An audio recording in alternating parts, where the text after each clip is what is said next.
என்ன நடக்குது? உடனே என்ன நடக்குது? நான் பாவிகளுடைய ஆத்துமாக்கள் எங்க போகிறது?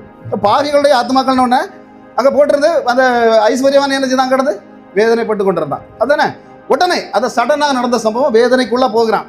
அப்போ உடனே எல்லாரும் கேட்கலாம், இதுதான் நரகமா? அங்க தீயறியுமா? நரகமா? அது நரகம் இல்லை. அல்லேலூயா. இது இவங்களுடைய ஆத்மா எப்ப மரித்தாலும் அன்னையிலிருந்தே அவங்களுடைய ஆத்மா வேதனைக்குள்ளாக போகிறது. அதனாலதான் திருவிருந்து ஆராதனையில் இந்த பிரசங்கத்தை நான் எடுத்தேன். அல்லேலூயா. பாவிகளாக இருந்தால் அவங்க போய் படுறது, அவன் ஐஸ்வர்யவான் என்ன மாதிரி தான் பாடுபட்டாங்கிறது நம்ம வாசித்திருக்கோம்.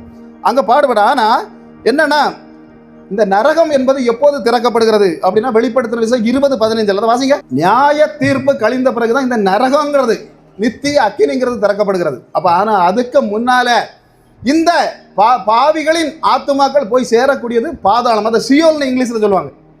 அந்த இடத்துல தான் இவங்களுக்கு ஒரு நிம்மதி இல்லை. கடைசி வரைக்கும் நரகம் மாதிரி தான் இருக்கிறாங்க. அதுக்கு பிறகு திரும்ப வெளியே வராங்க. வரும்போது நியாய தீர்ப்படைந்து